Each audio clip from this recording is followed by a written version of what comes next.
Yo yo yo, selamat datang sahabat di channel kami. Movie Story Official.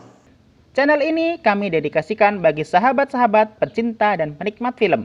Kami akan meresensi secara berkala semua genre film, baik film kolosal, action, drama, horor, bahkan komedi. So, supaya tidak ketinggalan, selalu pantengin channel kami. Jangan lupa like, comment, share, dan subscribe agar kami senantiasa berkarya. Karena kami percaya ada makna dalam setiap cerita. Oke, selamat menikmati. Saving General Yang adalah film histori action kolosal keluaran negeri tirai bambu yang diproduksi tahun 2013. Film ini berlatar belakang perang antara Kekaisaran Dinasti Song yang memerintah Cina dari tahun 960 hingga 1279 dan kaum Khitan yang merupakan bangsa nomadik yang mendiami Mongolia serta Manskuria. Dikisahkan bahwa keluarga Yang adalah keluarga bangsawan yang telah turun-temurun menjadi pembela Kekaisaran Song dengan menjadi tentara. Selain itu, ada keluarga Pan yang juga menjadi penyokong dinasti Song. Telah lama terjadi persaingan antara keluarga besar ini. Keluarga yang dikepalai oleh Jenderal Yang memiliki 7 orang anak laki-laki yang setiap anaknya memiliki keahlian masing-masing. Misalkan putra kelima, ahli dalam pengobatan, putra ke-1, kedua, ketiga ahli berpedang, putra keempat ahli memanah. Kisah diawali dengan putra 6 yang bernama Yang Yanzhao menjalin cinta dengan putri Kaisar Song. Namun di sisi lain, putra Tuan Pan dari keluarga Pan juga menaruh hati terhadap putri tersebut.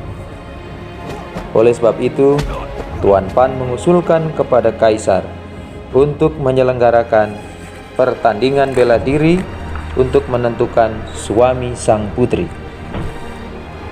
Pertandingan bela diri tersebut telah dirancang dengan licik agar anaknya sendiri yang menang. Namun malah, justru putra Tuan Pan yang tewas akibat kelicikannya saat bertanding melawan putra ke-6 keluarga Yang.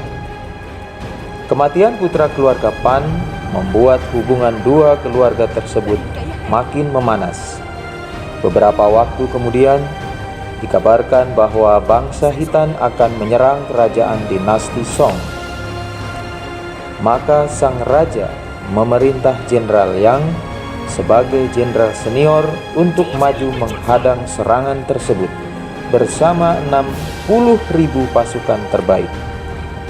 Namun perintah tersebut ditentang oleh keluarga Pan dan mereka justru meminta Tuan Pan untuk menjadi pimpinan tertinggi perang tersebut sebagai wujud kepedulian raja atas tewas putra keluarga mereka karena ulah putra keluarga Yang. Sang raja pun setuju dan menempatkan Jenderal Yang sebagai pemimpin garis depan. Di sini, posisi jenderal yang benar-benar sulit. Di satu sisi, musuh mereka yaitu bangsa Khitan dipimpin oleh Jenderal Yelu Yulan, putra dari Jenderal Yelu yang memiliki dendam pribadi karena 10 tahun ayahnya si Jenderal Yelu dikalahkan dan tewas bersama dengan prajuritnya saat berperang melawan pasukan Jenderal Yang. Di sisi lain, pimpinan tertinggi pasukan dinasti Song, si Tuan Pan begitu bencinya terhadap keluarga Yang. Akhirnya pasukan Song pun berangkat dengan pasukan Jenderal Yang di garis depan dan pasukan utama yang dipimpin Tuan Pan berada di belakang. Pertempuran pun pecah. Saling menyerang dan membunuh pun terjadi. Perangan dan teriakan kematian terdengar memilukan. Pada awalnya, pasukan Jenderal Yang mendominasi pertempuran. Namun beberapa saat kemudian, pasukan kavaleri kaum Khitan menyergap dan cepat dan membalikkan keadaan begitu cepat. Bukannya membantu pasukan Jenderal Yang, Tuan Pan dengan liciknya justru menarik mundur pasukan utama. Karena terdesak, akhirnya sisa-sisa pasukan Jenderal Yang melarikan diri ke Gunung Serigala. Dan hal itu dibiarkan oleh pemimpin pasukan bangsa Hitan, si Yelu Yuan, dengan tujuan memancing 7 putra Jenderal Yang untuk menolong ayahnya. Mendengar kekalahan sang suami di medan laga, akhirnya istri Jenderal Yang dengan berat hati terpaksa mengirimkan 7 putranya ke Gunung Serigala guna menolong sang ayah. Namun sebelum mereka berangkat, sang ibu pergi menemui guru Gigu untuk meramalkan nasib anak-anaknya kelak dan meramalkan nasib mereka. Sang guru memberikan sebuah ramalan yang isinya 7 akan pergi, 6 akan kembali. Sang ibu menceritakan ramalan tersebut kepada anak tertua Yan Ping, dan dia pun rela mati agar saudara lain bisa pulang dari medan laga. Berangkatlah ke-7 putra bersama dengan sejumlah pasukan. Mereka sangat terkejut dengan mayat-mayat para tentara di bekas lokasi pertempuran. Beberapa saat kemudian, mereka dihadang oleh ratusan pasukan Hitan yang siap melumatkan mereka. Namun berkat siasat yang cerdas, mereka berhasil mengalahkan pasukan Hitan dan menuju Gunung Serigala. Sang ayah justru bersedih ketika putra-putranya tiba di Gunung Serigala. Sang ayah khawatir jika itu semua adalah rencana Yelu Yulan untuk menghabisi keluarga Yang. Sang ayah memerintahkan mereka segera keluar dari Gunung Serigala karena kondisi sang ayah pun terluka parah akibat panah beracun San Feng, sang sniper Hitan. Saat putra kelima yang juga seorang tabib sedang berusaha mengobati sang ayah, tiba-tiba mereka dikepung dan ditembaki dengan ketapel Hitan.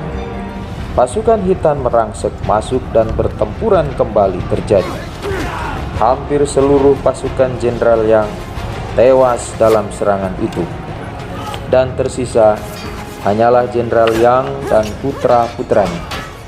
Akhirnya mereka lolos dari kepungan dan keluar dari Gunung Serigala. Disinilah pengejaran terhadap keluarga Yang dilanjutkan. Jenderal Yang akhirnya wafat dalam pelarian. Satu persatu putra Yang pun gugur. Dimulai dengan gugurnya putra ke-7, Yang Yansi, yang tewas saat menghadapi Tuan Pan. Ribuan anak panah menembus tubuh Yang Yansi. Kemudian putra tertua dan kedua pun gugur bersamaan pada pertempuran di celah tebing. Jumlah pasukan yang cukup banyak mengepung kedua putra Jenderal Yang. Pertempuran hebat pun terjadi. Namun karena kondisi tidak seimbang, mereka pun gugur di tangan Yelu Yulan. Sementara di tempat lain, di tepi laut, putra ketiga dan kelima pun bertempur habis-habisan melawan tentara Hitan, dan akhirnya mereka pun gugur menyusul saudara mereka yang lain. Sedangkan putra keempat sang ahli panah pun gugur tertembus tombak Yelu Yulan setelah sebelumnya berhasil membunuh San Feng, si pembunuh ayahnya. Yang tersisa hanya putra keenam Yang Yanzhou, berjuang mati-matian untuk membawa jasad sang ayah pulang ke rumah. Di tengah perjalanan pun, Yang Yanzhou pun dihadang langsung oleh Yelu Yulan. Duel 1 lawan 1 pun terjadi. Pada awalnya, Yelu berhasil mendominasi pertarungan. Namun akhirnya, Yelu tewas di tangan satu-satunya putra yang tersisa. Kisah ini ditutup dengan berhasilnya Yang Yanzui membawa jasad ayahnya ke rumah dan menikah dengan putri Kaisar Song. Sedangkan nasib Tuan Pan pun berakhir dengan hinaan dan citra pengecut yang melekat padanya. Jasad putra-putra yang gugur dalam pertempuran dapat dibawa pulang ke rumah, terkecuali jasad putra ketiga dan kelima yang hilang di lautan. Nilai-nilai luhur yang dapat diambil dalam film ini adalah tentang bakti seseorang anak terhadap keluarganya, bakti seorang pejuang terhadap bangsanya, nilai persaudaraan, solidaritas, kesetiakawanan,